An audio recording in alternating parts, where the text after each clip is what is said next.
Boa noite.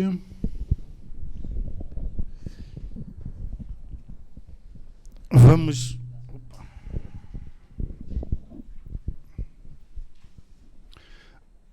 dar início ao segundo encontro da Oficina da Voz.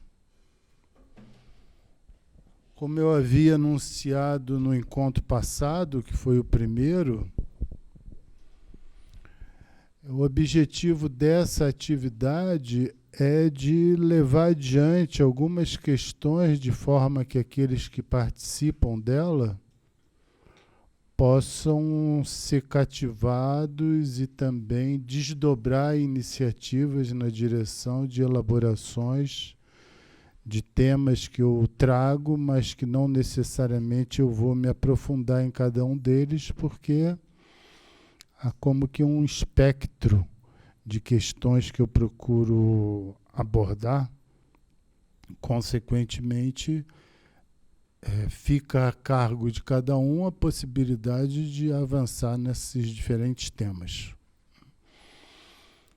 Lembrando que há uma direção dessas questões, tanto é assim que vocês vão reencontrar hoje questões com as quais eu finalizei e indiquei no encontro passado como fundamentais. A primeira delas é de retomar esse sentido de oficina da voz a partir daquilo que o próprio conceito de voz traz, tanto na língua quanto na psicanálise. Procurei mostrar que a tradição dessa palavra, desde quando ela surge no vocabulário ocidental, ela implica sempre a presença do outro, uma vez que ela foi tornada sinônima de voz como peso dos fatos, e também a voz como suporte psíquico da fala. Então, de um lado e do outro, nós temos o sujeito e o outro, traduzindo dentro dos elementos que nos interessam. E o terceiro ponto que eu procurei destacar foi o acompanhamento que se pode notar quando se avança a título do estudo da palavra na língua, é que ela sempre, a voz, foi acompanhada pela música. É curioso porque já no ano de 980, quando é registrada o primeiro aparecimento dessa palavra no latim, já nessa ocasião se fala da voz dos instrumentos. Bem, isso tem toda importância para nós, porque foi a questão que eu procurei assinalar como um vértice de orientação, ao qual eu vou dar prosseguimento, que é a relação entre a música e a palavra, ou a voz e a palavra. E isso nos conduz diretamente à tradição judaica, porque nós sabemos que nessa tradição nós temos uma dessemelhança entre voz e palavra. A voz de Deus não é a palavra dele.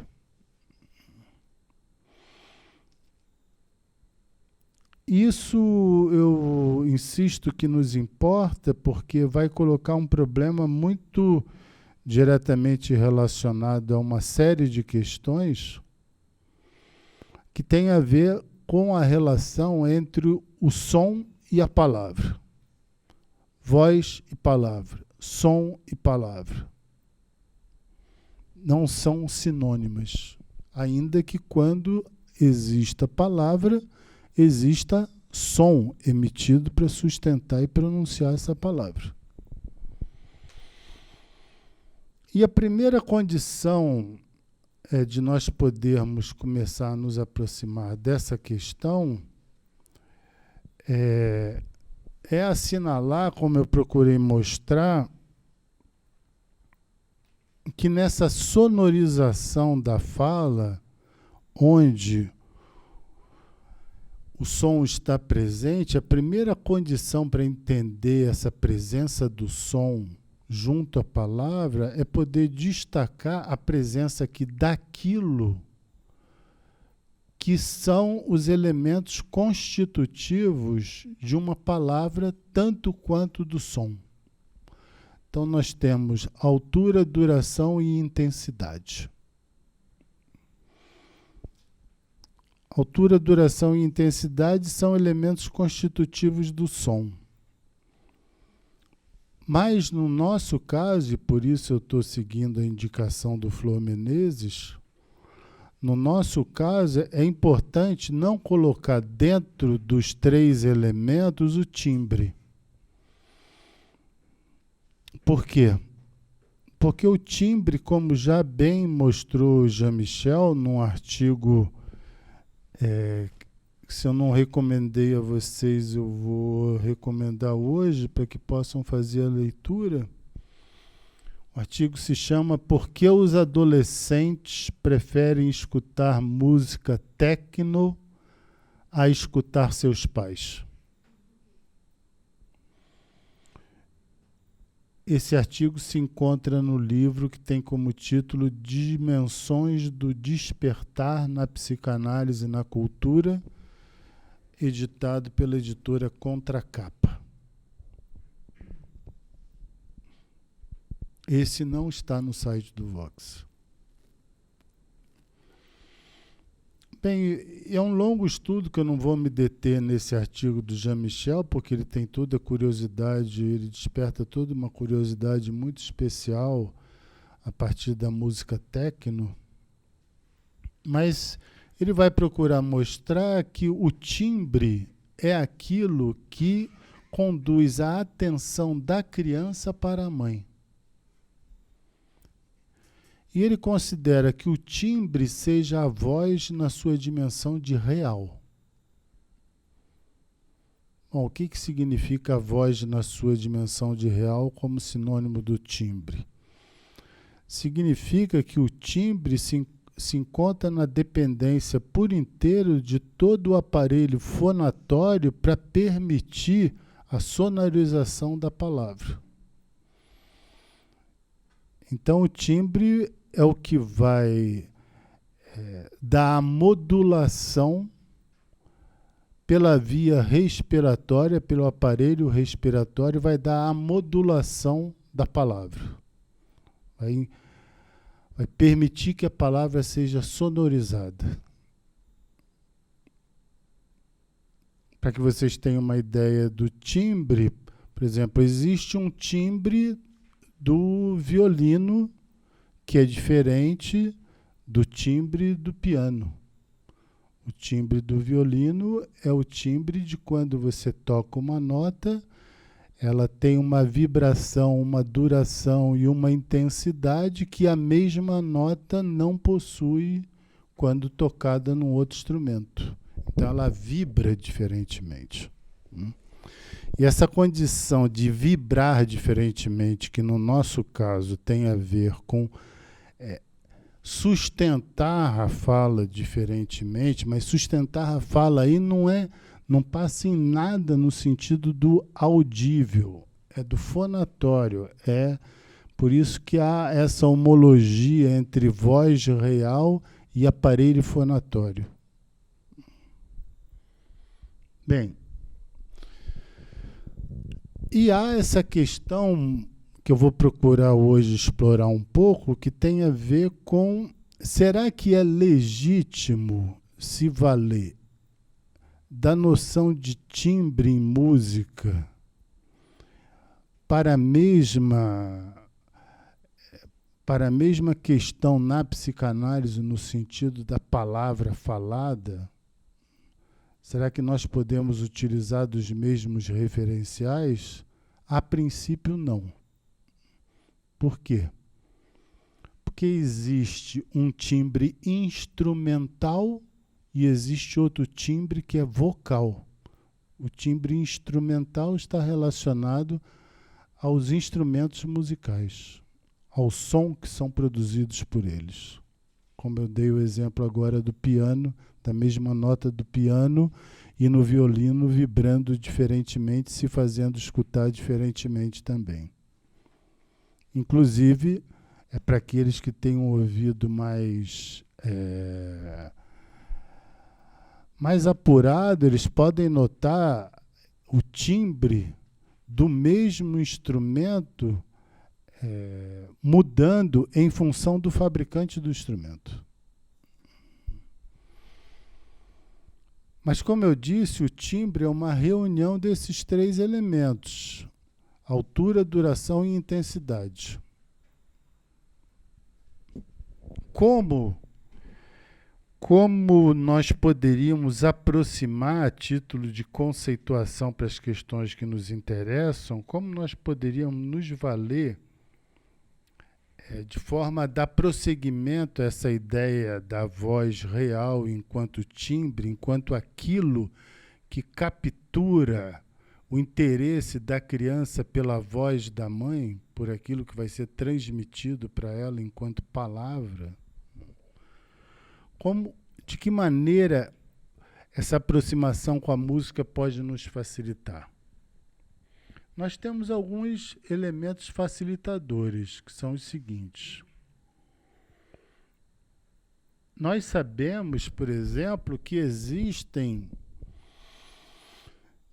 além de haver diferença de timbre instrumental e vocal, nós sabemos também que existem alturas das notas que variam de grave, média e aguda.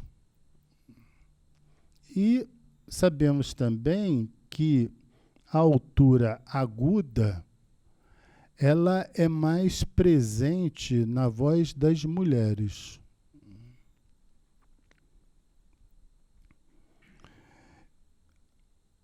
Isso para nós tem uma importância, por quê? Porque em se tratando da altura aguda, nós temos todo um campo de elaboração que tanto Jean-Michel, se valendo do Alain, avançou, que se refere à voz da musa, da música clássica, da voz da diva, que é uma voz inteiramente que se vale dessa extensão do vocal. Do vocal no sentido da vogal. E nós podemos nos perguntar por que isso nos cativa, voltando a essa relação entre som e palavra. Bom, isso nos cativa porque quando nós vamos na direção da altura aguda, quando nós estamos nessa relação mais íntima com a vogal, quando a diva está levando a sua voz ao extremo, o que ela está fazendo senão desprender o sentido do som? Quando ela acentua essa condição da vogal, ela praticamente se destaca da palavra. Consequentemente, nós não estamos mais aí no nível da sintaxe, nós estamos no nível, vocês não escutam mais ela falar determinadas palavras ou pronunciar determinadas passagens da ópera que estavam sendo pronunciadas antes.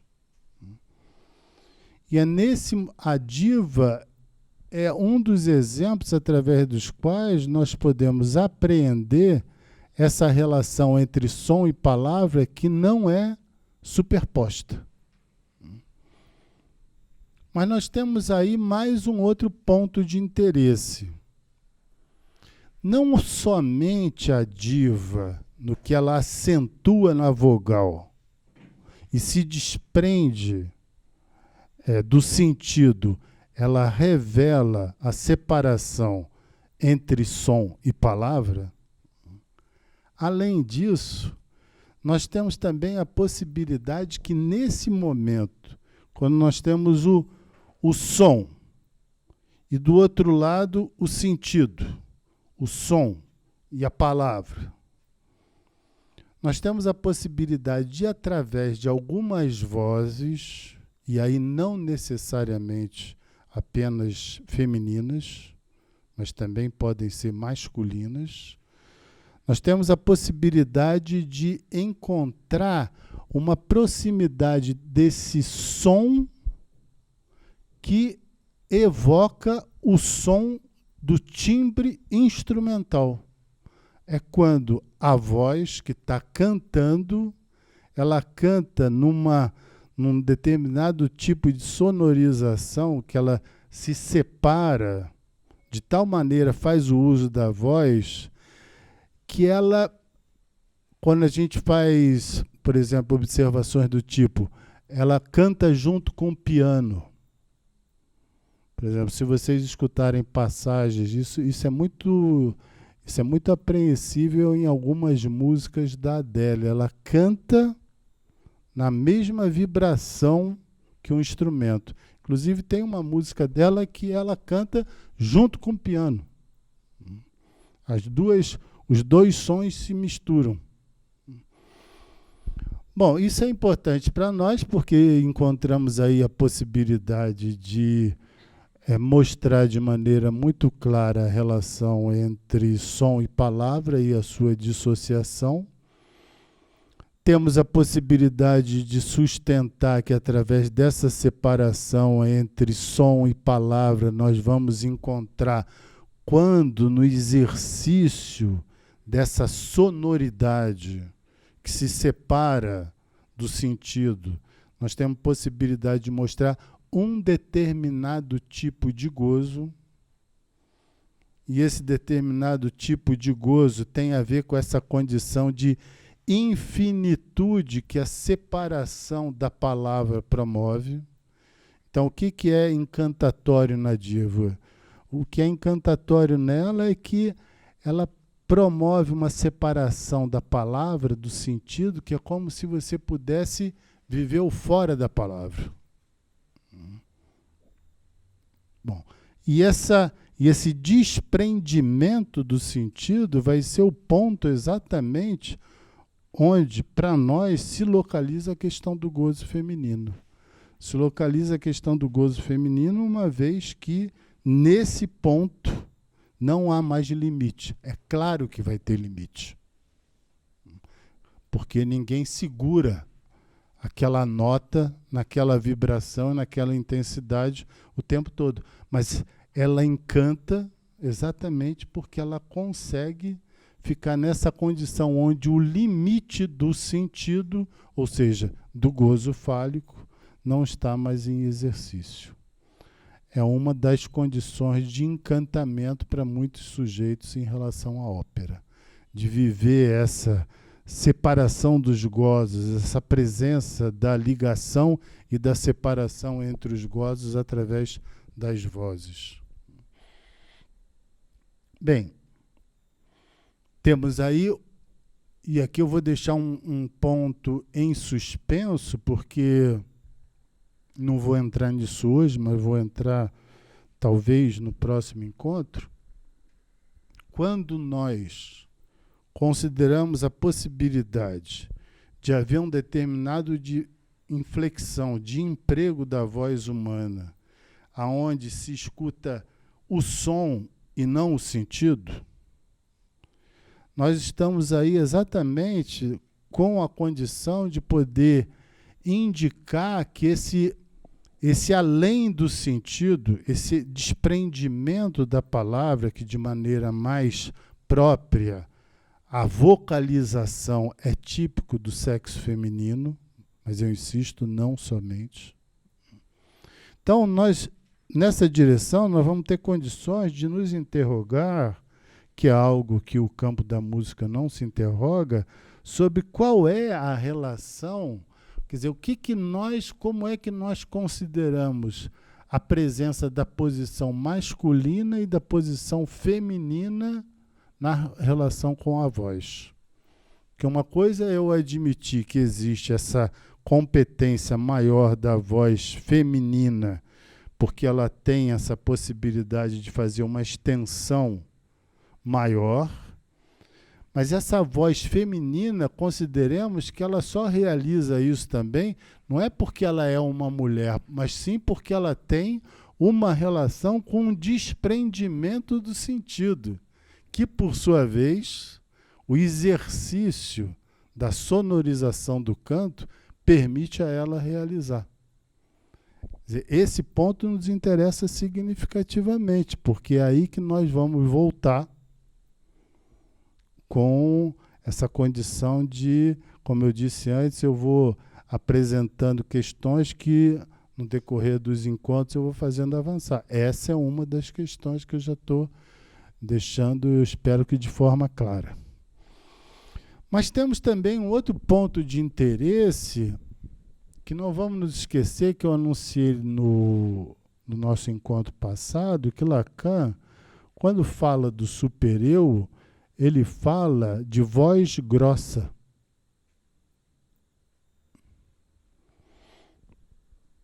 A voz grossa do supereu. E para considerar a voz grossa, nós temos que voltar a essa relação entre altura, duração e intensidade e colocar a problemática inteiramente indicada na altura, onde nós temos a voz grave, média e aguda, na qual nós podemos, por via de uma superposição desse grave com o grosso. E alguns estudiosos consideram que essa altura grave ou altura grossa, o exemplo mais típico, assistindo uma das aulas de música recentemente, o exemplo mais típico que esse professor dava tinha a ver com o trovão. Ele dava como exemplo da altura grossa, da altura grave, o trovão. É curioso, né? Porque isso para nós rende. Rende em que sentido? Nós sabemos que, através do estudo da ligação entre supereu e voz, Lacan procurou mostrar que essa condição, o supereu, ele praticamente, a voz ocupa o lugar do supereu. Eu procurei mostrar isso aqui num determinado momento de um dos nossos encontros no Instituto Vox, numa jornada, e que proximamente esse texto vai estar disponível na biblioteca, mas se vocês acompanharem as elaborações do Lacan no Seminário 5, tem um capítulo onde ele coloca aqui o supereu, onde nós vemos a voz, e depois ele usa definitivamente voz aqui. Então a voz ocupou o lugar do supereu para ele.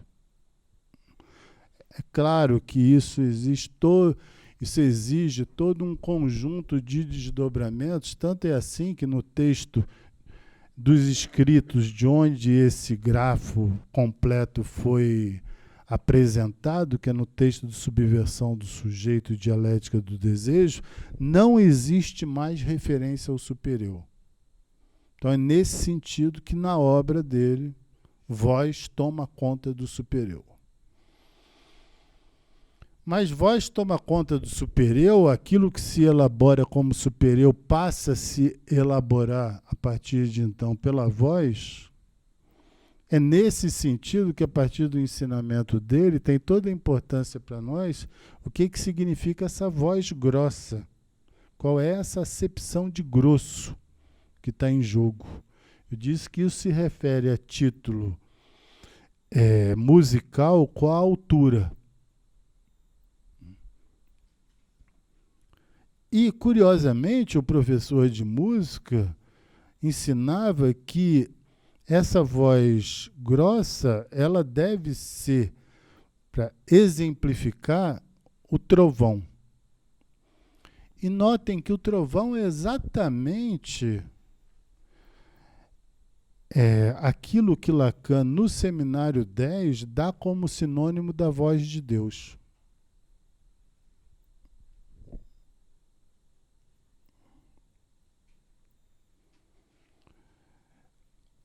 Haveria possibilidade, o que evocaria a voz de Deus como trovão, a voz de Deus como, isso é claro, numa leitura a partir de Totem e Tabu agora.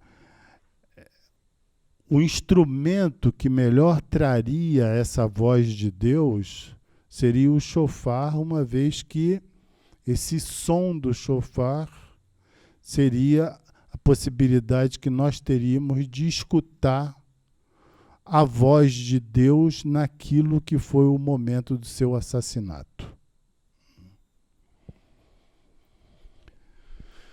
Bem, e por que nos interessa desdobrar isso?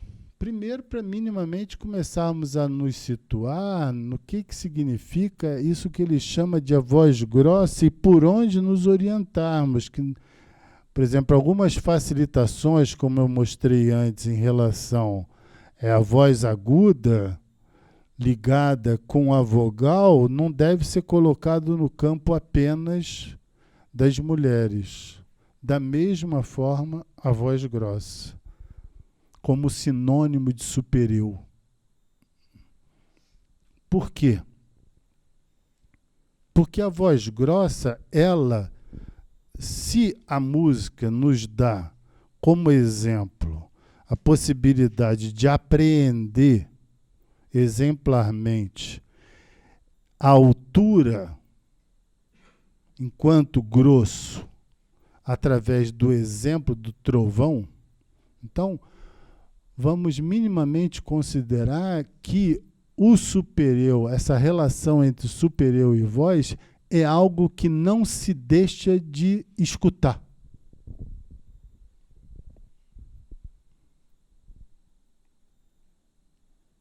Por isso, Lacan falava do caráter imperativo do superior. Por exemplo, um trovão tem uma presença que apaga todo o resto. Mas entendam que aqui a presença do trovão como sinônimo dessa voz grossa e agenciamento pelo superior não deve tampouco ser tornada sinônima também de uma voz imperativa no sentido do comando, ainda que seja essa a perspectiva do Freud num dos textos que eu indiquei para vocês, que é a Conferência 31, tanto quanto o Ego e o Id. Freud diz: o superior é faça. Faça, quer dizer, não tem negociação com o superior, para o Freud. É uma voz de comando. Bom, mas de onde vem esse trovão que comanda o sujeito, não abrindo nenhuma condição de possibilidade para ele se interpor com esse comando? Aqui é que nós temos que considerar vamos dizer assim, uma contribuição significativa da tradição kleiniana, que é de ter mostrado que existem dois superiores. Nós lidamos mais com o segundo superior, que é o superior como herdeiro do complexo de Édipo, como internalização das figuras parentais, em particular o pai. Mas existe o chamado superior primitivo.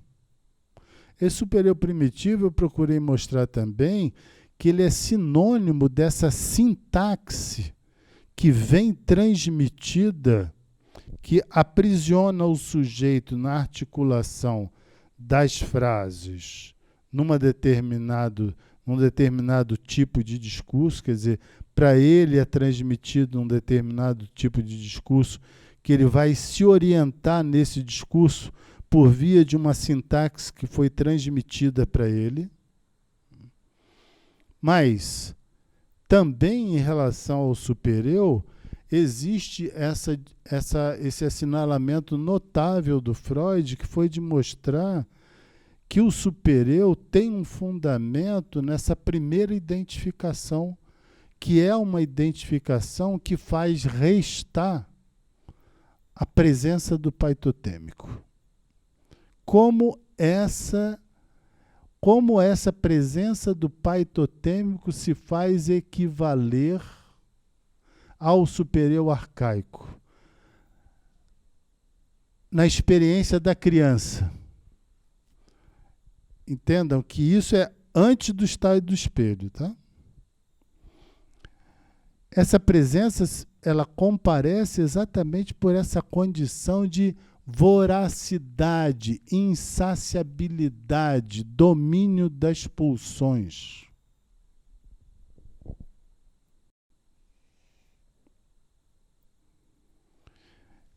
Porque depois, esse dinamismo difuso pulsional, ele vai se organizar a partir da entrada do sujeito na dialética com o outro. Quando o sujeito entra aqui e se coloca como um objeto do desejo do outro, vai procurar se colocar em conformidade a isso, ele começa a entrar já no circuito da demanda e assim toda essa insaciabilidade vai começar a receber uma barreira pelo que ele vai experimentar por via da relação com o outro materno. Mas num primeiro momento ele vem num dinamismo pulsional inteiramente sem bastiamento. Por isso que os kleinianos consideram que a criança, por exemplo, vai fazer evocar essa condição de sem limite do pai totêmico que é preservado na experiência do dinamismo pulsional sem direção, na condição de ataque ao seio materno. O outro não está contando para ela. A criança vai lá e quer se alimentar.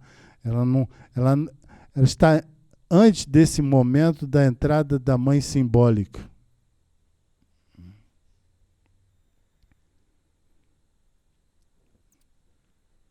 Bem, isso para que nós possamos notar que essa voz grossa indicada na relação com essa presença que decide por uma situação, que decide por uma experiência, que não tem como não ser escutado, ou seja, ela informa o sujeito. O sujeito nasce informado por esse dinamismo pulsional.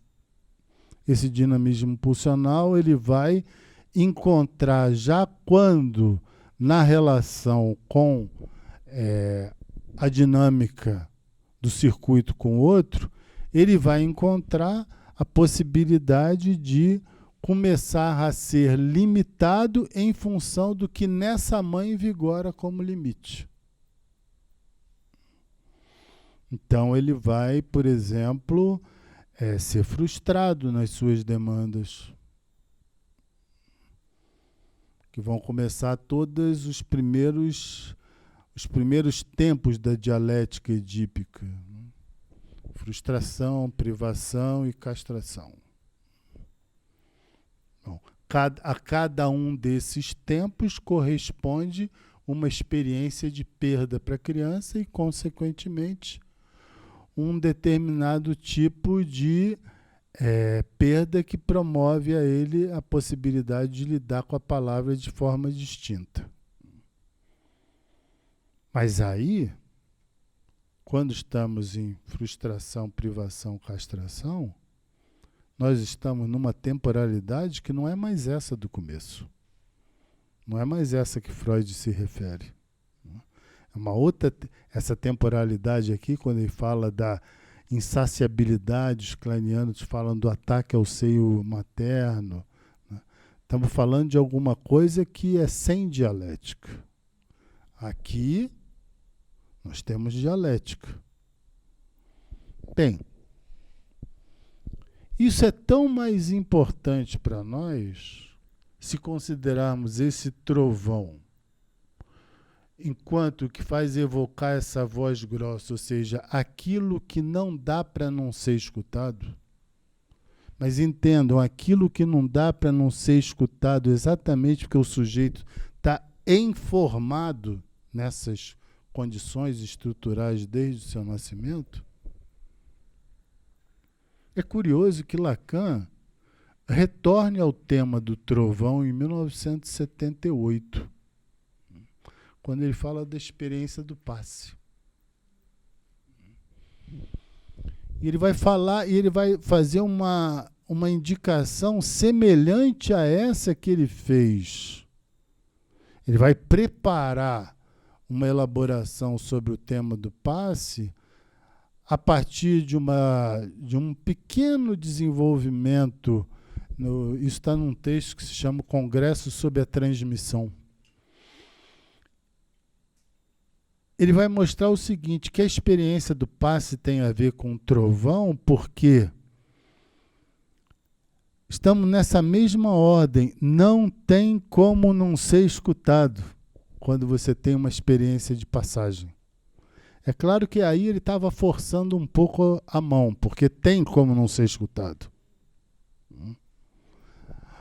Forçando a mão bastante. Mas é uma forma de aproximar essa questão que todos os estudiosos do passe procuraram mostrar, que existe um determinado momento que uma experiência inédita se realiza, o sujeito fala dela e não tem como ele mesmo se dar conta daquilo que ele disse. Isso é apreensível por um outro, no caso, os passadores.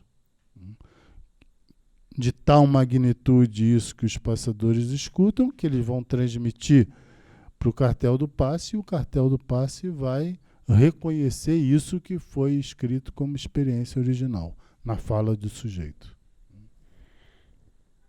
E é por causa disso mesmo que o passe nunca foi pensado em ser feito, no meu entender, através da escrita, e sim através da fala.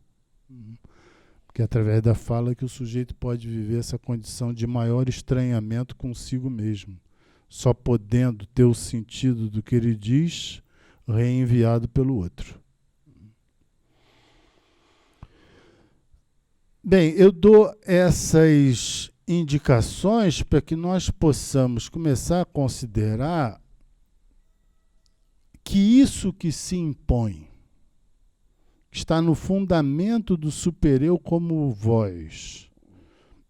Já que eu falei que na obra do Lacan a questão se coloca a título de relação com a voz. E isso de maneira terminal, porque se vocês lerem a última lição do seminário 18, vai estar lá o Lacan dizendo: o supereu goza. E esse goza é com ponto de exclamação. Ou seja, não é supereu diz goza. Quando ele coloca um ponto de exclamação, é para assinalar exatamente essa condição que a voz humana permite promover.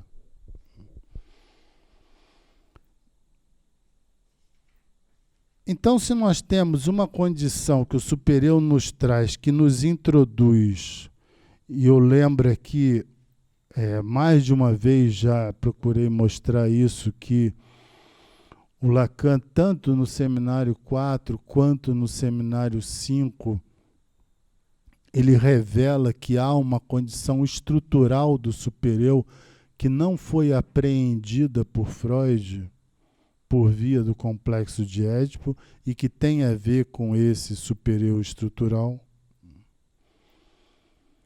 Bem, se o supereu nos informa, e ele nos informa segundo uma identificação que nos leva, enquanto seres falantes, sermos movidos por pulsão e, consequentemente, irmos na direção da satisfação incondicional, que é o que resta em nós do pai totêmico.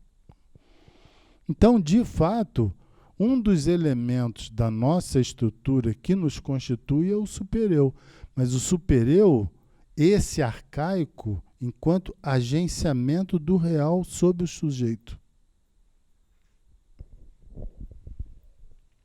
O sujeito não tem como sair daquilo. uma vez que ele é humano, ele é tomado pelo dinamismo pulsional, que é o exercício do real nele, enquanto não há um bastiamento por via de uma dialética na relação com o outro que vai surgir depois.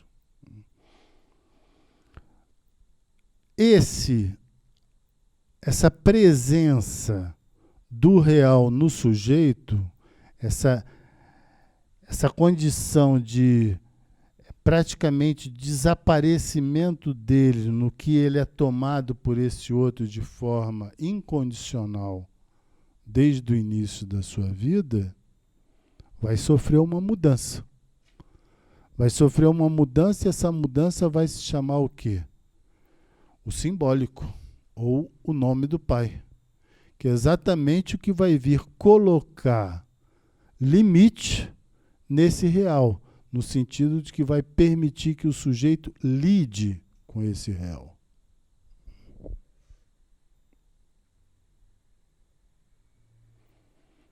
Mas aqui é que Lacan se distingue de Freud, por quê? Porque Lacan não considerava que haveria uma possibilidade do nome do Pai barrar essa invasão, esse constrangimento, essa formatação do sujeito pelo real. Por isso que Lacan, nesse aspecto, não era freudiano.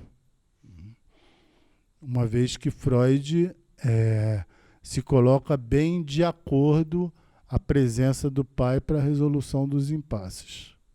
É claro que isso pode ser interrogado a partir de Moisés e no monoteísmo, mas não é nessa direção que nós vamos avançar hoje.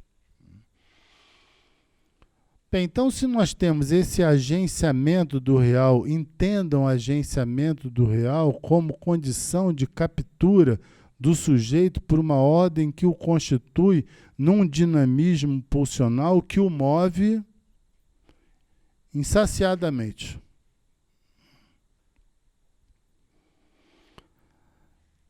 Bem, por que isso tem importância para nós? Porque, em primeiro lugar, nós vamos ter condição de poder notar que realmente existe uma condição do superior que é de passar por cima de todos os limites. E uma outra condição do superior que tem a ver com a dialética do grafo, onde o sujeito tem que se haver com o limite do outro, que é a castração dele. Então, nós temos dois tipos de incidência. Mas a verdade é que essa condição de ser tomado pelo real não é uma condição somente que nós experimentamos a partir das contingências ou das catástrofes ambientais. Nós experimentamos isso também através de algumas instrumentalizações que nos colocam de forma mais suscetível a viver a falta de limite.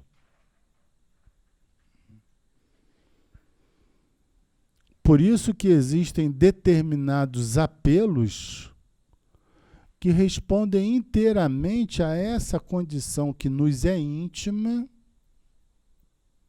para atualizarmos essa insaciabilidade que nos constitui. Mas essa insaciabilidade que nos constitui, ela, por exemplo, está... entendo, e esse é um outro ponto da maior importância na obra freudiana, porque Freud fala no ego e no id que o superior é a cultura da pulsão de morte. É uma frase dele. Bem, se ele é a cultura da pulsão de morte, se essa pulsão de morte se sustenta através da insaciabilidade, no sentido de nenhum tipo de bastiamento, existem discursos que nos promovem uma condição de agir mais segundo o superior. O difícil de acompanhar muitas vezes isso que eu estou trazendo é que nós temos uma visão capenga do superior. Nós tendemos a considerar que o superior é sinônimo de censura interna. E o que eu estou procurando mostrar para vocês é que a estrutura humana está na dependência do superior, exatamente porque está na dependência de uma condição mais significativa do real sobre o simbólico. Então, essa impossibilidade que o real coloca para o simbólico, ela participa da falta de limite que nos constitui, enquanto seres movidos pelo real, tanto quanto pelo simbólico. Mas, como eu estou dizendo, tem discursos que nos capturam pela chamada através do real como forma de não haver qualquer tipo de bastiamento. Um dos discursos que Lacan advertiu que estava inteiramente ligado à pulsão de morte e, consequentemente, ao agenciamento pelo superior é o discurso do capitalista. É a renovação incessante dos objetos. Isso é o superior. O sujeito não para. Ele compra um carro, então ele se vê exigido que no ano seguinte ele tem que trocar. Se tem uma roupa de um outro que ostenta diante dele, ele tem que se endividar para comprar. Não é à toa, e eu já falei isso aqui, que um dos sintomas do capitalismo tem a ver exatamente com isso, que é o endividamento. O endividamento se encontra na dependência dessa renovação incessante, que é semelhante a um determinado tipo de loucura, que leva o sujeito a praticar atos inteiramente insensatos, sem medir as suas reais consequências de poder sustentar economicamente as suas escolhas.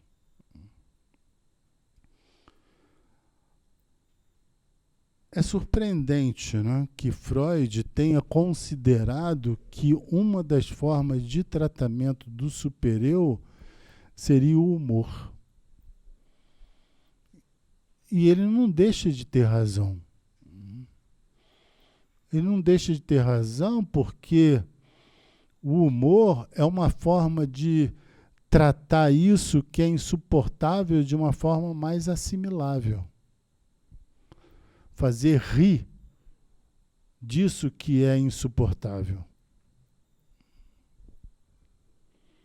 Mas ele não tem razão no sentido desse superior arcaico, porque desse não tem como rir. Esse não tem como rir porque esse é uma máquina que passa por cima do sujeito. Tal como eu estou me referindo aqui ao discurso do capitalista. Mas também já tivemos possibilidade de ver aqui, eu fiz uma extensão disso no primeiro encontro da oficina da voz, que o superior ele tem incidência sobre o sujeito tanto quanto no laço social. Por isso mesmo que uma das formas de funcionamento do superior na nossa sociedade, quem mostrou isso foi o Zizek, naquele livro dele, Em Defesa das Causas Perdidas. Lá tem um capítulo sobre o superior.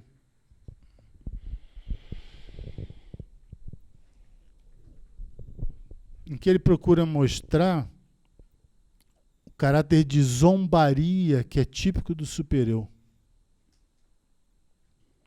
A zombaria como uma presença do superior. E ele dá como exemplo aquela frase que tinha no portal de Auschwitz. O trabalho liberta. Isso é uma zombaria do superior. Porque ali se sabia que não se tratava de trabalho e muito menos de libertação.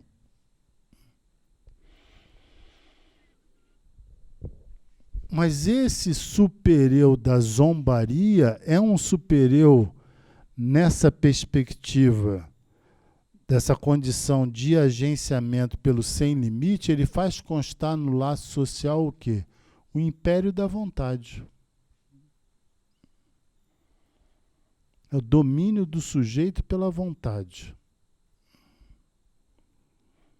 É uma vontade irrestrita, incondicional.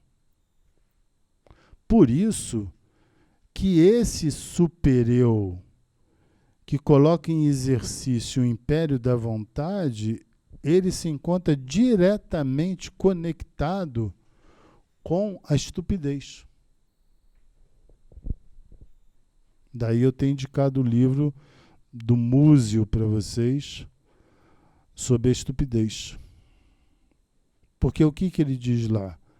Que a estupidez tem a ver exatamente com essa condição avassaladora da vontade, de uma vontade que só quer se saciar e, consequentemente, destruir tudo que está à sua volta sem nenhum tipo de consideração.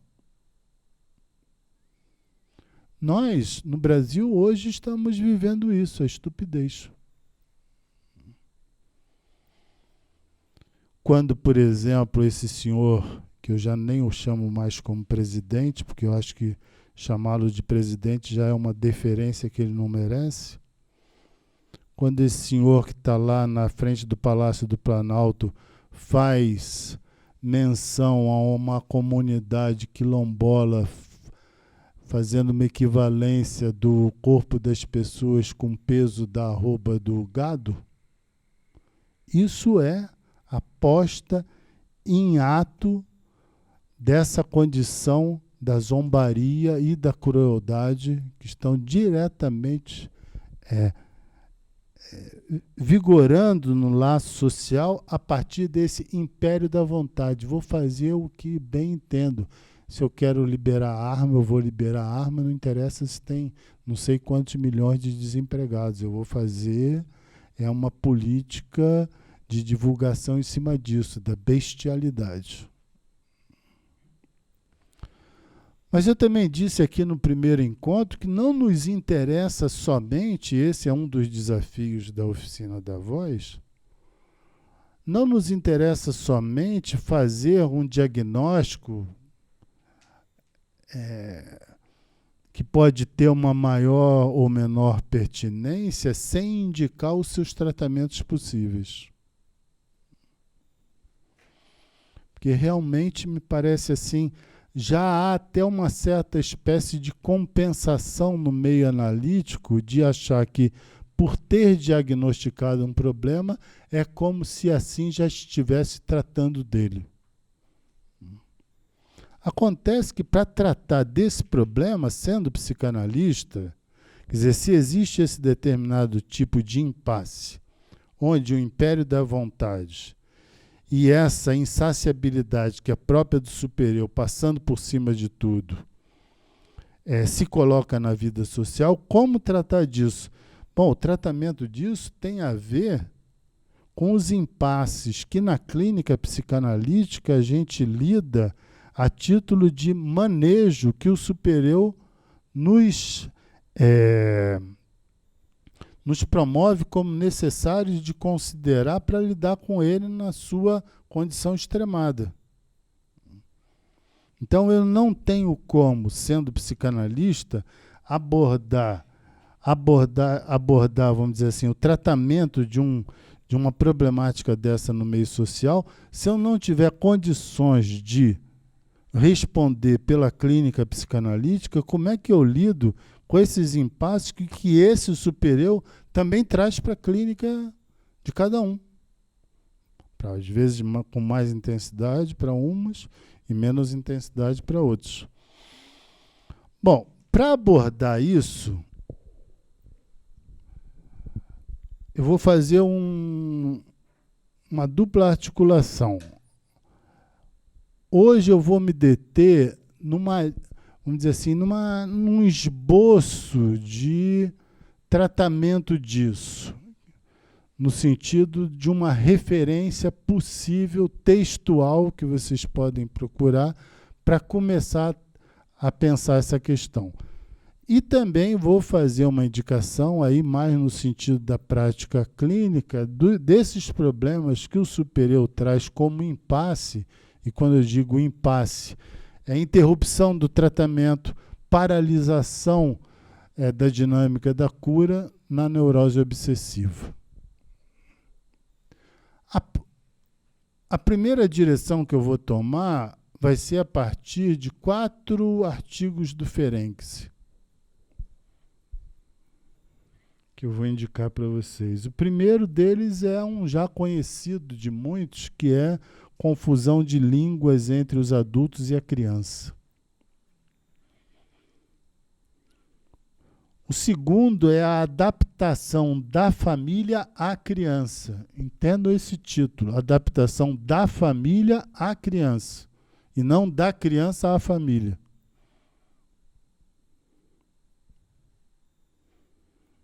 O terceiro texto, todos esses 3 primeiros textos que eu estou mencionando, se encontram no volume 4 das Obras Completas, que foi publicado pela Martins Fontes. O terceiro texto se chama A Criança Mal Acolhida e a Pulsão de Morte. O quarto texto, que se encontra no volume 3, O Sonho do Bebê Sábio. Bom, a ideia do Ferenczi é que as crianças, elas se identificam com aqueles que tratam dela no sentido dessa internalização de tudo aquilo que diz respeito aos votos hostis dirigidos a ela. Então ela se identifica com um pai que a espanca, porque dessa forma ela, por exemplo, vai poder se relacionar com ele, aceitando melhor esse espancamento, tanto quanto fazendo espancamento em outros.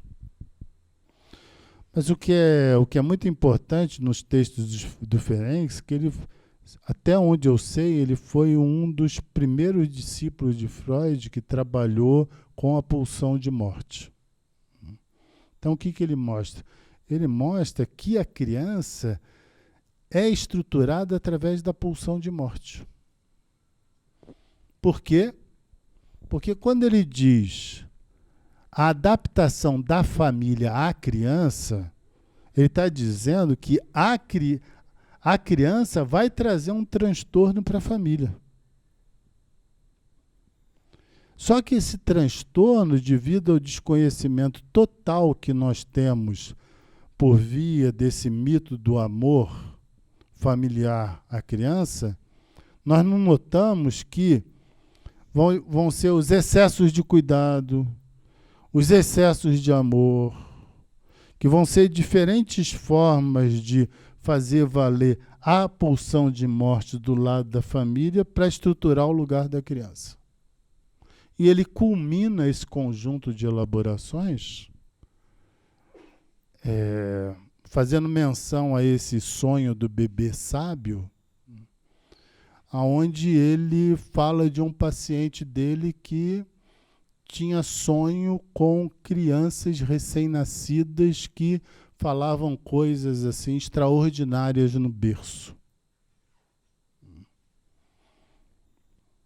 E ele mostra que é exatamente aí que vai se encontrar o exercício da pulsão de morte. Por quê? Porque se tornar um sábio para os pais é a forma dessa criança de sobreviver, que era o paciente dele.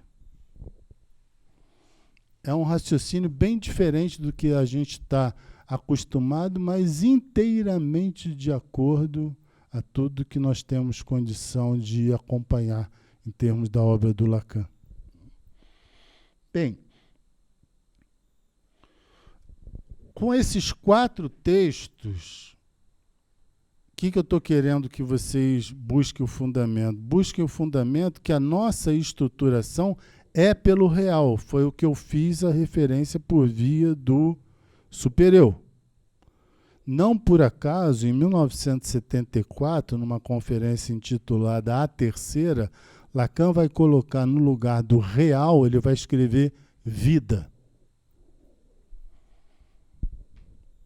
Ele subverte a coisa freudiana.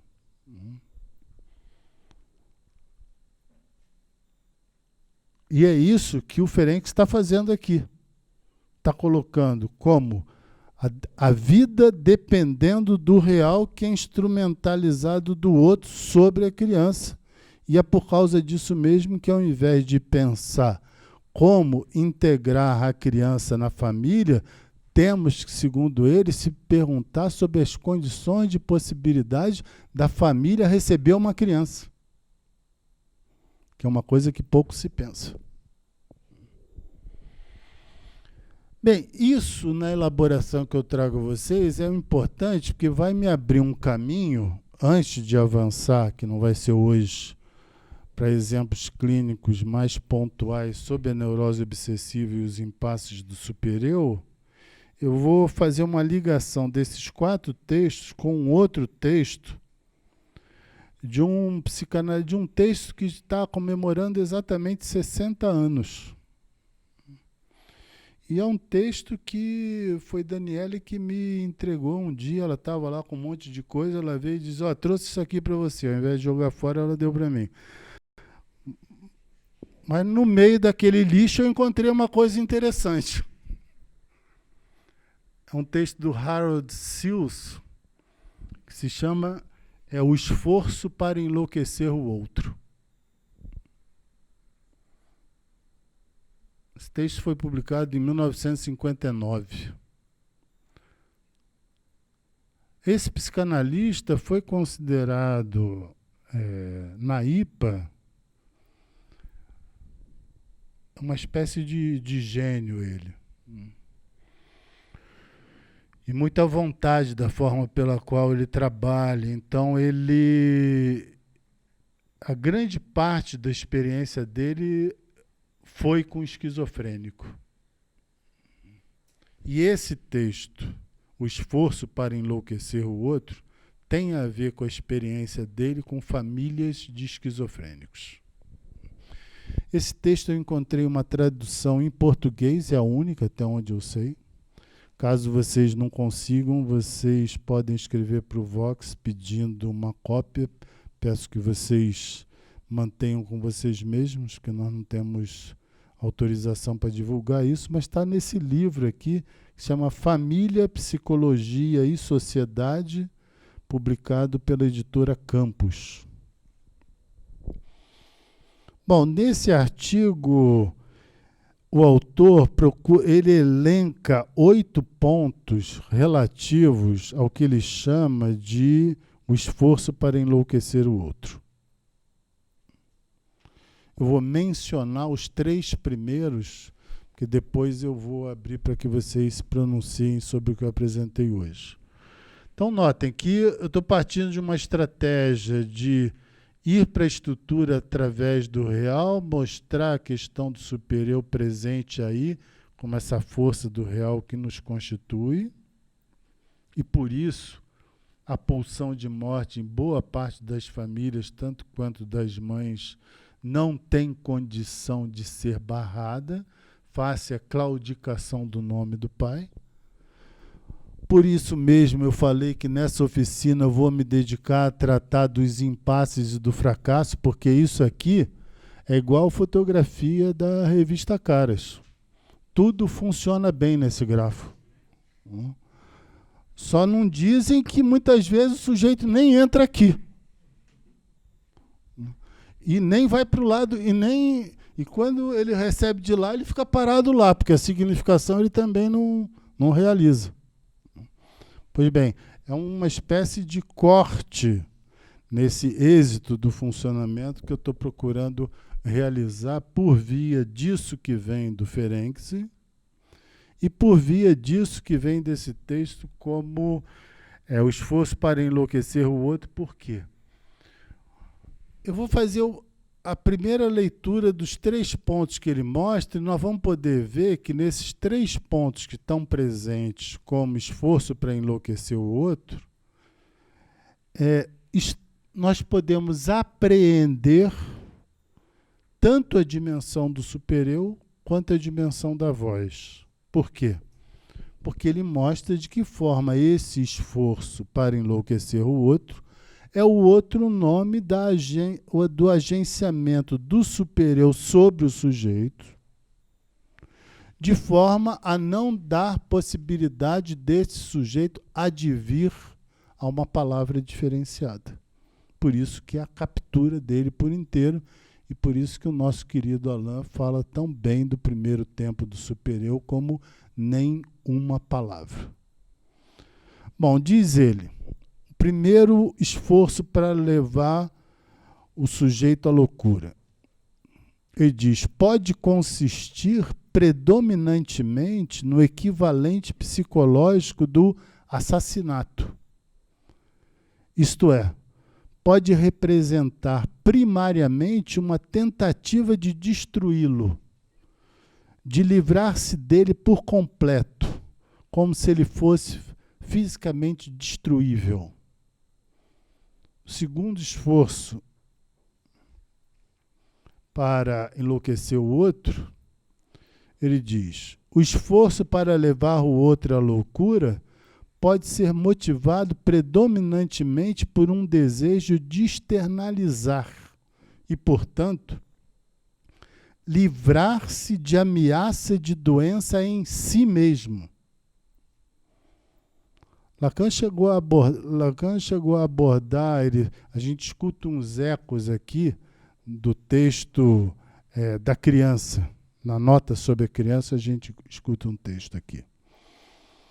O terceiro motivo, ele vai dizer, outro motivo subjacente ao esforço de levar o outro à loucura é, em muitos casos, o desejo de dar fim a uma situação conflitiva intolerável e incerta. Se, por exemplo, a mãe constantemente ameaçar o filho de que vai enlouquecer, deixando implícito o fato de quanto será catastrófico para ele se ela, essa pessoa indispensável, tiver de sair de cena, é claro que ele poderá sentir-se tentado a fazer o máximo para enlouquecê-la e assim cortar o fio que mantém essa espada de Damocles sobre sua cabeça. Se de fato ela vai enlouquecer, ele pelo menos terá a satisfação de sentir que foi a sua própria mão a responsável pela inevitável catástrofe.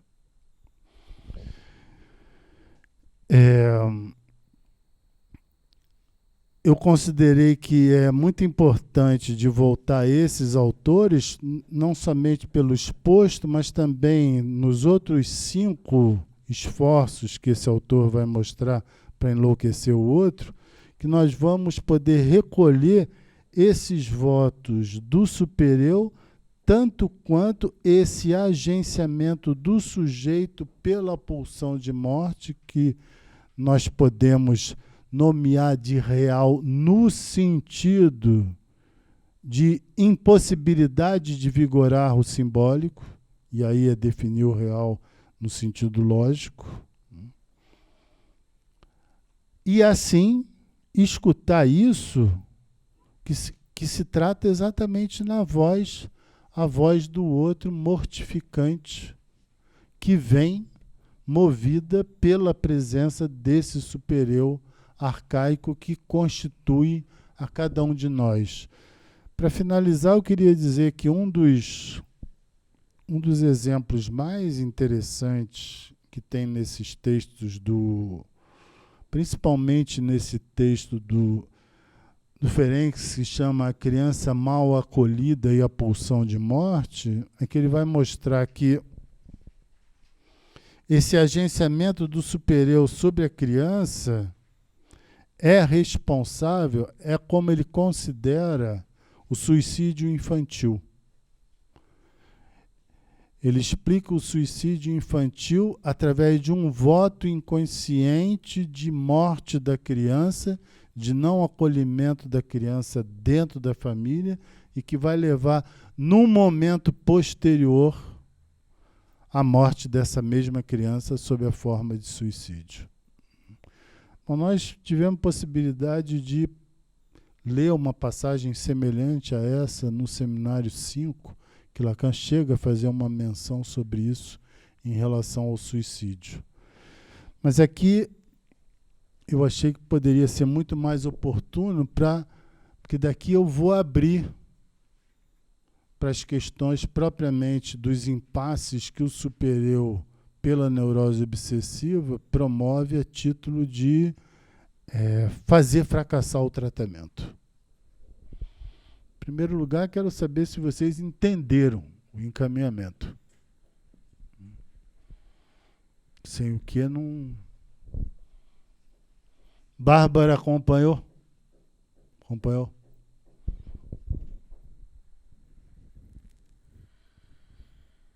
Está de acordo com as coisas que eu falei sobre música, Tiago? Sim. Tem uma observação interessante que na cola do que você está dizendo, que a ideia do timbre, ela tem uma certa articulação com a ideia de ressonância. Acho interessante articular as duas coisas juntas. Pensar a ideia de que a voz tem algo a ver com uma certa ressonância nesse outro, porque aí esse outro seria uma espécie de espaço, assim, onde a voz bate como se fosse uma parede e volta um pouco. Eu faço uma certa articulação com aquela ideia do Lacan, estou falando com as paredes, em que a voz, você começa a escutar a voz dele retornando para ele e tal. O timbre tem um pouco a ver com essa ideia de como o som bate numa superfície. Né? Isso. Ele só existe porque tem uma superfície em que ele bate. Que é o sujeito, né? O timbre do outro batendo sobre o sujeito, que tem a ver com essa condição, que a gente pode falar que tem a ver com essa condição daquilo que ele faz ressoar no sentido de fazer ecoar, tal como o Ferenc e esse outro autor estão fazendo constar nesses textos, né? Porque o interessante nesse trabalho de o esforço para enlouquecer o outro é que ele procura mostrar, ele faz a dedução. É um clínico muito fino e que tem que ter muita experiência com o esquizofrênico e com psicose para sacar como é que isso se monta na família, porque isso não é falado. Mas você recolhe pela manifestação dos sintomas do sujeito, que alguma coisa foi tocada para ele numa nota inteiramente mortífera.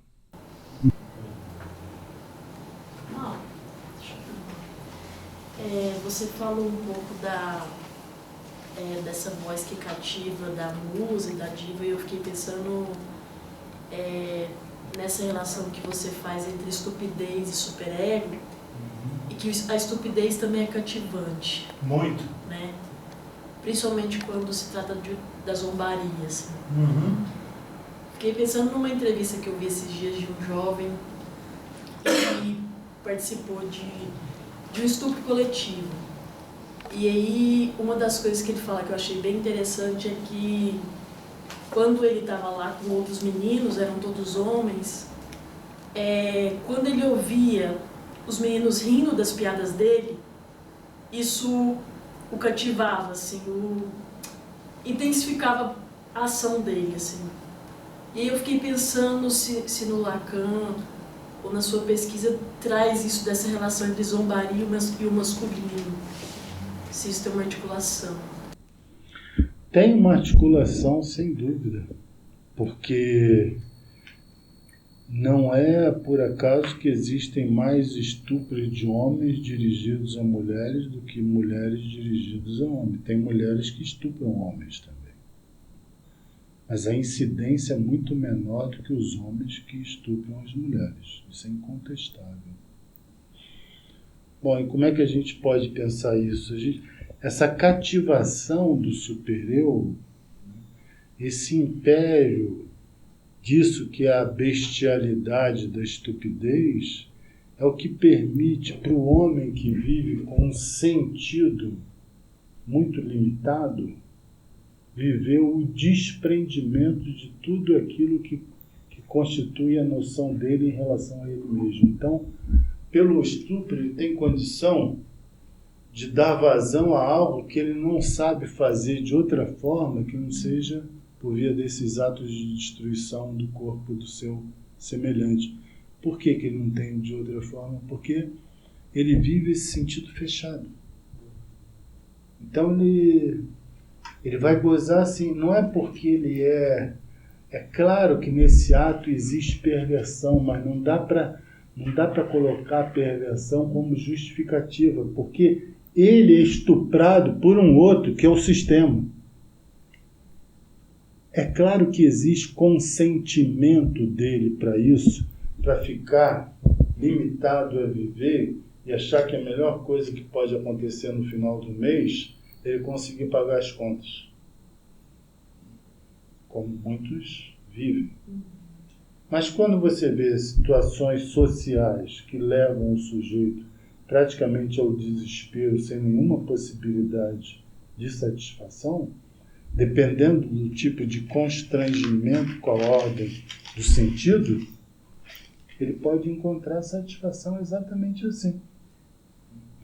Existe uma série de outras questões que dizem respeito à identificação com seus pares, aí são suplementos.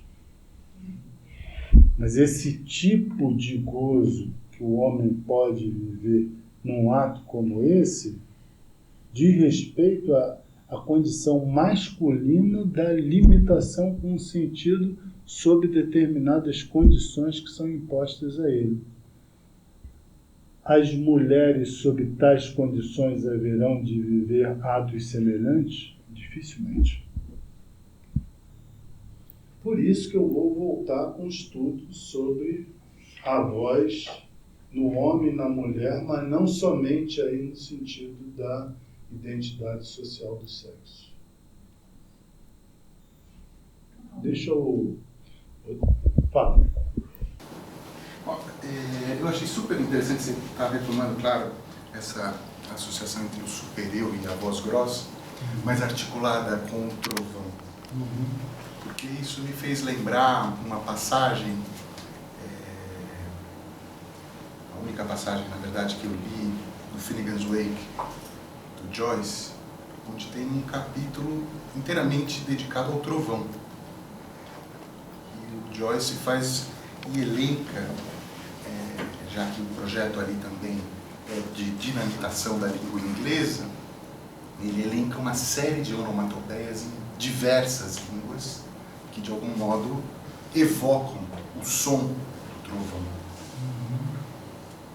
Bom, eu digo isso, na verdade, porque você faz referência a um texto do Lacan em 78, que, de algum modo, articula o passe ao trovão.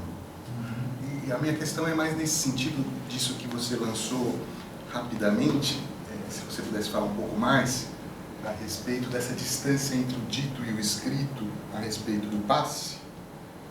Que referência é essa que você faz ao escrito no passe?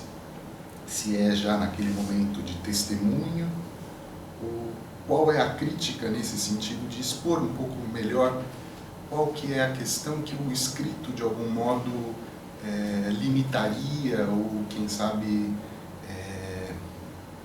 distorceria justamente a experiência que, enfim, esse aspecto que não tem como não ser escutado, o passe, enquanto dispositivo, eu acredito que ele é todo pautado na fala mesmo, né? Mas que, ao se lançar isso para a comunidade, em termos de transmissão, de ensino, de algum jeito isso, pelo menos até onde eu acompanho, está balizado por textos.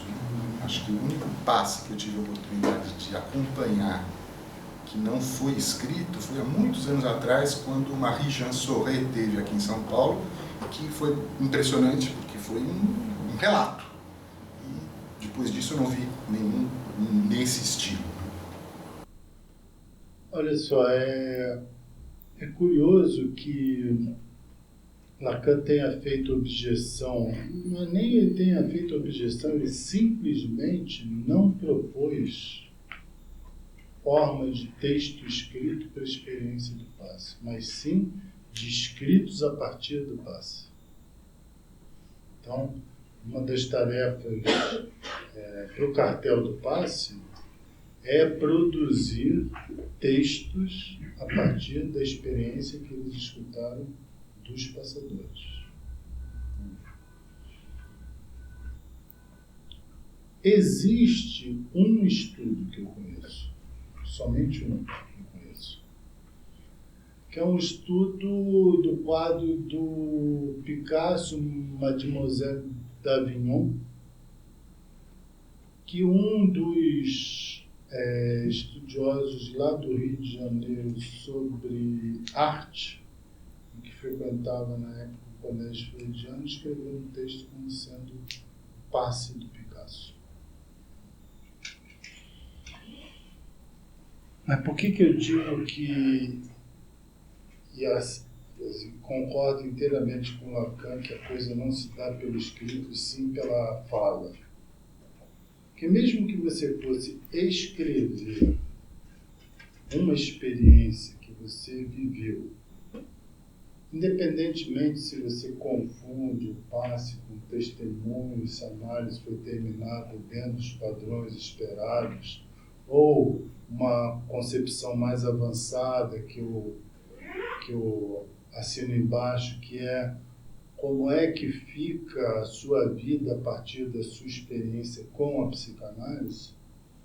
Cada uma dessas duas direções, quando você escreve, você tem um objetivo de escrever que praticamente você enquadra no texto. Você sabe que aquilo vai ser lido com o objetivo de poder encontrar no que você está dizendo algum testemunho de passagem. Então, quando você escreve, você vai escrever exatamente tentando dar um colorido com maior ou menor intensidade no que você supõe que importa para aquele que vai escutar. Nem todo mundo é Picasso também. Agora, entenda, se você fala, isso aqui é curioso nas experiências do passe, não deixa de existir sujeitos que forcem a barra para falar o que ele supõe que o outro quer escutar em termos de passagem. Mas o notável é que tem pessoas que passam sem ter sido reconhecido como uma passagem naquilo que ele insistiu em transmitir. Isso é incrível. Alguém aí atrás ia falar. Pegando o gancho sobre a musa e a diva, eu estava lendo recentemente um dos textos de Vaio, que é inclusive sobre Dionísio, e ele menciona exatamente sobre o feminino, né? E essa relação que Dionísio faz entre o passado, o futuro, né? E os deuses, a lei. E pegando um pouco o gancho de que você havia falado sobre o falar e o escrever, o Lacan é muito bem específico de falar de escrita, né? E eu fiquei pensando a respeito do feminino, o quanto isso, eu queria uma orientação sua, Mauro, se de uma certa forma você se aproximaria de algum jeito, por exemplo, da carta roubada, a carta, como você falou, o seminário 18, ele vai falar da carta como feminizante, aquela que feminiza, né? E pensar também as fórmulas da sexuação, a mulher não toda, né? E eu achei muito louvável quando você menciona que essa voz do feminino não se reduz apenas à mulher, né? Não se trata apenas de uma questão de gênero, né? E a questão das fórmulas da sexuação e o feminino é uma leitura que eu ainda estou meio que iniciando e ainda é um ponto de interrogação para mim. E eu queria ouvir de você sobre isso, como é que tem sido as suas leituras sobre isso, o que poderia ter de contribuição para dar continuidade nessa pesquisa a respeito desse feminino e esse gozo, né? Vem no próximo encontro. Porque é impossível eu falar dessa questão da voz do feminino hoje envolvendo as fórmulas clássicas da sexuação. Eu vou entrar por aí. Tanto é que eu anunciei. Mas mas é que eu anuncio questões que eu não vou trabalhar necessariamente nesse encontro. Eu anuncio para que desperte o interesse como está despertando no seu. Por exemplo, quando despertou no Rodrigo, que você me deu uma ótima lembrança do texto do Joyce, que eu lembro que existe essa questão no filme Guns Wake, mas eu nem lembro onde é que isso está. Mas eu sei que tem lá. Foi ótima a sua dica para mim. Por outro lado, quando eu digo que não acredito que exista a possibilidade de fazer texto escrito para apresentar para o passador.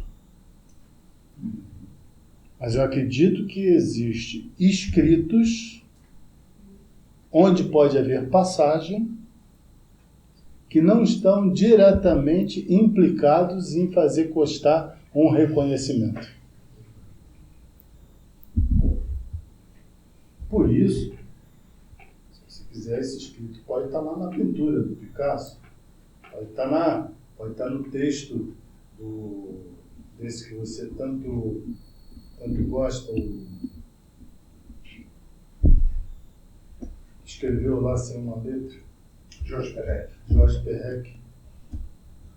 Certamente, você recolhe, às vezes, não é porque o sujeito contou uma coisa diferenciada, mas é porque ele construiu uma obra a partir da qual, desde então, a posição dele muda no sentido para ele mesmo, tanto quanto naquilo que ele recebe de reconhecimento dos outros sobre aquela obra que ele escreveu. Ele muda. Só dessa maneira que você pode entender por que a escrita tem uma condição de cura enquanto renodulação dos registros, como foi o caso de Joyce. A partir do momento que ele se torna escritor, você não pode dizer que ele seja psicótico. Por quê? Porque a partir da produção escrita dele, ele sustenta um lugar para ele, para os outros, e para todos aqueles que viriam depois, que é como escritor e não mais como uma pessoa de Joyce. Então, essa conquista dessa condição é uma conquista transformadora. Da mesma ordem de transformação que se pode pensar numa experiência de passagem do sujeito em relação a uma história que o constituiu. Você ia falar? Bom, tem umas sacadas bem interessantes que você trouxe. Tentar colocar um passo adicional, né? Pelo caminho do trovão. Entendo essa ideia de pegar pela questão da altura e do grave, mas um caminho que eu tenho tentado articular, que eu acho interessante no trovão, a partir do problema do endereçamento. Essencialmente, esse tipo de som que no trovão é um som que não se sabe de onde vem. Ele vem de todo lugar e de lugar nenhum ao mesmo tempo. Esse caráter de ser englobado por esse som. Se fosse na ideia da parede, é como se ser emparedado. Tá? O outro está tomando tudo em volta. E acho que ajudou para mim essa ideia quando você fez esse argumento do caráter imperativo do superior, não tanto quanto uma ordem, mas quanto um negócio que se impõe contra o qual não tem como responder. Você não sabe de onde vem o som, não tem como você responder de volta para ele. É um som que não tem como você endereçar ele de volta. Ele vem de uma maneira que acho que é interessante no sentido de... Acho que naquele livro sobre a voz acusmática tem 2 exemplos nesse sentido, né? A partir dessa ideia de que quando você cola a voz num corpo, você limita ela, no certo sentido. A castração incide nessa voz que está voando lá sozinha, quando você gruda ela num corpo, isso bota um limite, né? Dá exemplo do filme do Mágico de Oz, né? Tem a voz que fica lá toda poderosa, você vê lá que o mago é um velhinho, nem era tudo isso diminui o poder, né? Ou então, inversamente, já que você falou da diva, né? Uma coisa que eu menciono lá, de quando chega no grau máximo do som, desse efeito que você está estava mencionando, uma das coisas que muitas pessoas fazem é fechar o olho para escutar melhor. Apagando a referência de lugar, de endereçamento, a voz ganhasse o máximo da condição de invasão. E acho que isso foi interessante porque articularia com o tema do silenciamento, se a gente pensar o silenciamento como não dá para responder a isso. Não tem resposta de volta. Eu fiquei pensando então, né, que seria a questão mesmo dessa questão dos cuidados com a criança, de se adaptar à criança, porque, deixa eu pegar o caminho do Tiago talvez, é boa a ideia da parede ser o que bate e volta, né? Até pensando no muro de linguagem, tem um papel da parede na história, né? Mas não é em toda a parede que a coisa bate da mesma maneira. Uma coisa é bater na parede, outra coisa é bater no tambor. Essa parede, que seria a mãe, ela tem que estar de alguma maneira marcada por um furo, por um vazio, no qual vai vir ressoar isso e a coisa vai poder retornar de uma maneira musical, né, para os sujeitos. O problema é se a mãe está marcada por esse real ilimitado que não faz caixa acústica, só faz um... E aí não vai ter como ressoar nesse sem limite. Porque acho que uma outra interessante, além do que tem no Lacan, é quando ele fala do banquete, o Sócrates. Sócrates é a caixa acústica, o Agalmata, um vazio com limites. Só que se a mãe está marcada por esse tipo de super-eu ilimitado, vai ser duro para o bebê ressoar alguma coisa ali que volte para ele. Interessante no que você está falando, porque no desenvolvimento que eu trouxe hoje para vocês, eu procurei fazer um desdobramento que quer dizer, sempre muito atencioso com as elaborações do Alain, eu procuro não transformar aquilo que ele transmite como uma condição de preceito. Então, quando ele diz que o primeiro tempo do super-eu, esse nenhuma palavra, esse nenhuma palavra que eu fiz equivaler ao trovão, por sua vez, o super-eu originário, o que isso nos adianta em termos de elaboração sobre a voz? É que a gente aprende com essa constituição que vem pelo real, a gente aprende que é concomitante ao advento do real para um sujeito, ou seja, ele ser tomado por esse super-eu originário, é do super-eu originário que nasce a voz.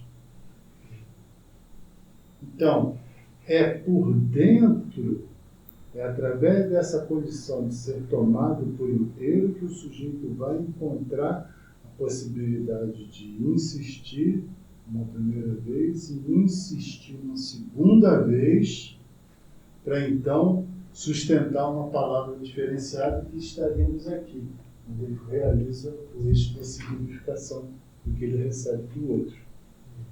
Mas então, o que isso tem a ver com o que você está falando? Você tem a ver o seguinte, que o sujeito recebe isso do outro, mas qual o outro? A gente diz o outro materno. Mas vai saber que outro materno é esse? Porque esse outro materno, eu, como estou interessado aqui nos impasses e nos fracassos, esse outro materno pode ser alguém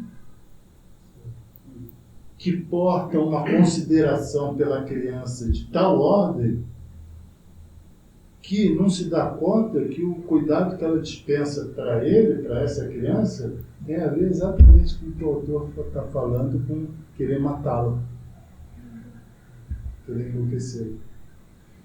Por isso que esse artigo é interessante, porque ele mostra como é que se articula esse voto do super-eu e da morte e do nenhuma palavra, além do que você recolhe, você tem que colocar em relação o sujeito com a família.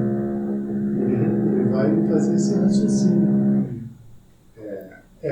Pelas diferentes entrevistas com a família, a comparação do drama que está em jogo, os impasses do sujeito, que ele vai notar que ali Ele tem um próximo ponto que ele vai mencionar, é muito interessante, que ele diz: existem crianças que foram conduzidas à loucura através de elas terem sido escolhidas por um dos cônjuges para viver com esse cônjuge a loucura dele, cônjuge. Essa loucura só é depositada na relação com essa criança. Esse cônjuge não vive essa loucura com a mulher, não vive essa relação no trabalho, mas vive com aquela criança. Então, essa criança vai acolher, vai se identificar com essa loucura do outro como forma de se relacionar com ele. Isso é interessantíssimo, porque em contrapartida ele mostra impasses no advento da palavra, no advento da voz, que nos interessa significativamente, porque quando a criança está tomada nisso, a gente tem condição mesmo de dizer que ela tem uma voz. Você trabalhou tanto tempo com debilidade mental, você tem prova inata disso. Sim ou não? Tem em nome do amor que se mata, né? Então é interessante tomar essa coisa do outro não como alguém, mas ao mesmo tempo não podendo ser anônimo, porque se for anônimo aí é que mata mesmo.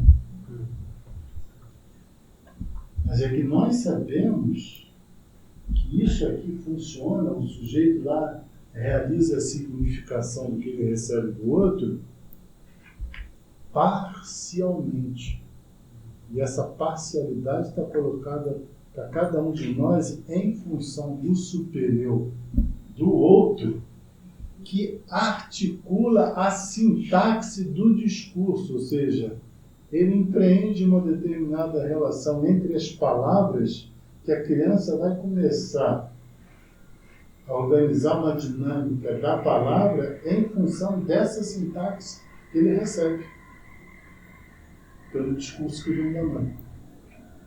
E tem, por exemplo, a Inês, no livro dela, uma das hipóteses que ela... Não, no caso clínico mesmo que ela relata, ela diz que em muitos momentos ela não consegue escutar, não consegue entender o garoto. Por quê? Porque é uma sintaxe louca.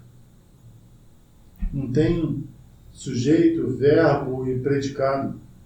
É tudo invertido. E um dos avanços dele na análise foi o quê? Foi exatamente começar a criar uma sintaxe de maior inteligibilidade. Diga, Tiago. Retomando um pouco o que você dizia da música e do canto e tal, tem uma coisa talvez que você vai adorar, assim, que é uma história com a semiótica da canção.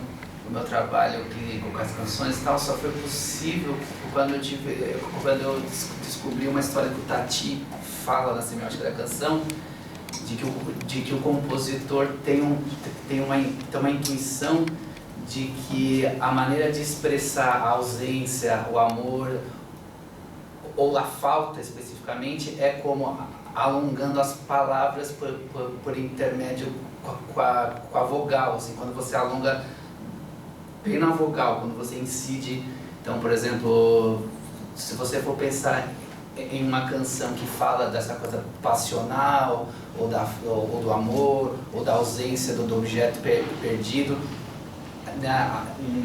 a hora em que se fala isso é nesses instantes onde as palavras se alongam, assim. Então, quando você... porque estou tão sozinho, sabe? Isso é bem bacana, assim, de escutar e de entender como essa intuição do compositor tem algo referente a aquela história toda do grito que a gente fala na psicanálise, do grito sublimado e tal. né, quando você dizia da musa e tal, me lembrava bastante isso, assim, dessa... Isso está naquele livro do cancioneiro dele, não? Isso tá em diversos livros dele, assim, mas esse tá, aquele Semiótica da Canção também, depois eu posso te passar essa referência, porque é bem legal, assim, essa maneira, porque dá para articular, inclusive, com o grito lá da tragédia grega, porque tem essa ideia de que a tragédia, a parte em que o herói experimenta o maior desamparo da história, ele, ao invés de gritar, ele canta. É a única hora em que o herói canta. Isso o Vives disse, assim, de que tem uma hora que ele grita, que é o ai ai, né, que em português ficou ai de mim e tal, que grita, mas tem uma hora específica que é a de maior dificuldade do personagem, que é quando ele canta. Então, o Édipo, quando os olhos dele, quando ele fura os olhos lá, ele canta aquela parte. Não é só um grito de dor. Tinha prestado atenção nisso.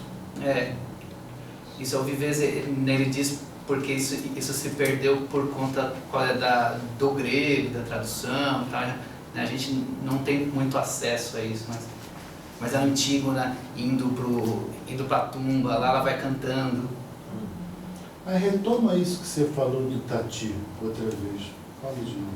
De que quando você vai expressar uma falta, né? O cancionista tem essa intuição de que para expressar isso você alonga as palavras por intermédio da vogal, porque é o único lugar que dá para você alongar as palavras, digamos, né?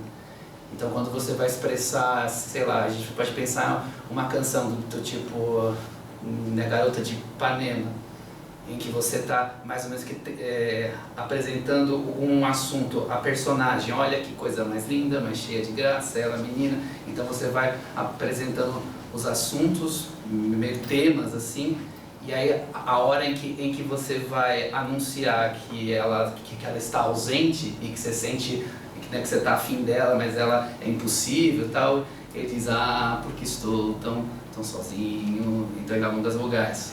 Ou, por exemplo, outras músicas, Meu Coração, Não Sei Porquê, Bate Feliz Quando Te Vê. Todas as horas em que você vai expressando dessa maneira indicam uma certa disjunção entre o sujeito da música e o objeto que ele está querendo. E que o percurso da música, de alguma forma, tem a ver com essa retomada desse objeto, que ele vai conseguir ou não no final da música. O artista que consegue isso, acertar isso, é esses caras que a gente fala, porra, essa música diz alguma coisa de fato, assim, porque o cara parece que acertou, assim, nesses lugares. Assim. Ótimo. Enfim, que acho que aí também, né, já tem aqui, acho que tem a ver com o que eu estava dizendo antes, né? Essa esticar a vogal é uma escansão, mas é uma escansão preenchida. De outro jeito, é poder esticar os vazios, assim, as coisas. Uma coisa é esticar a vogal, outra coisa é esticar o vazio.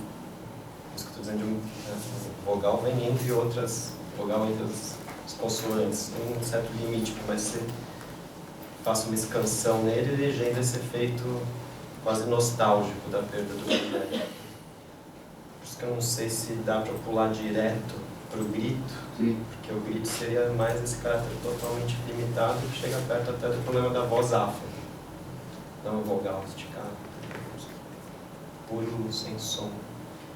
Mas é interessante estar falando, porque eu estava pensando numa das coisas que a Inês contou, de que ela apresentou aquela lista gigante de modos dos autistas lidarem com o som, que uma das que ela falou foi de acelerar as músicas, né? Fazer justamente o inverso, diminuir essas canções, compactar tudo. Porque uma das coisas que eu tenho visto, existe um estilo musical de música eletrônica que os adolescentes assim, eles fazem em casa. Foi um negócio que surgiu na internet, uma Vaporwave. E tem bem essa pegada assim de nostalgia, um futuro perdido, passado que não lembramos. E o que eles fazem é pegar músicas velhas e justamente alongar. Então eles pegam músicas da Diana Ross, músicas da década de 80 e fazem esse tipo de... Só que num caráter de assombração, fantasmático. I'm in love with you. E é todo um estilo musical construído numa exploração dessas canções para tentar reviver essa perda do objeto, que é uma coisa que eles dizem assim, perdi, mas nem sei o que era. E que nessas músicas que eles fazem, eles reencontram esse tipo de revivência do objeto. Da outra vez eu terminei e falei para vocês que sempre ao final eu iria trazer alguma coisa que evocasse o que está em torno dessa temática que nós estamos trabalhando. E por isso eu trouxe da outra vez a voz de um rabino contando sobre o Moa do Katandê. Hoje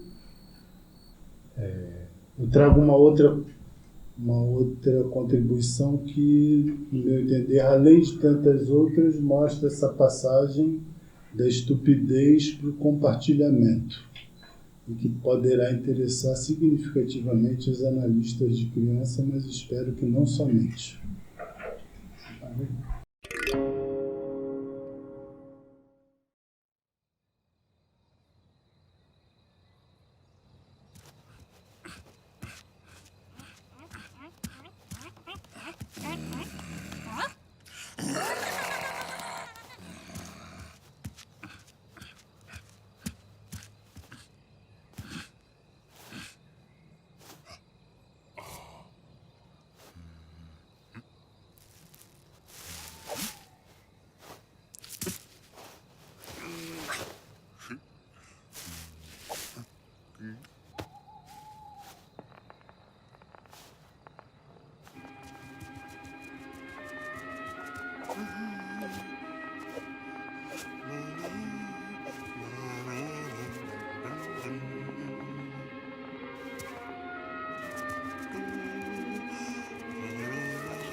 Isso aí. Acompanhe pela agenda o próximo encontro da Oficina da Voz.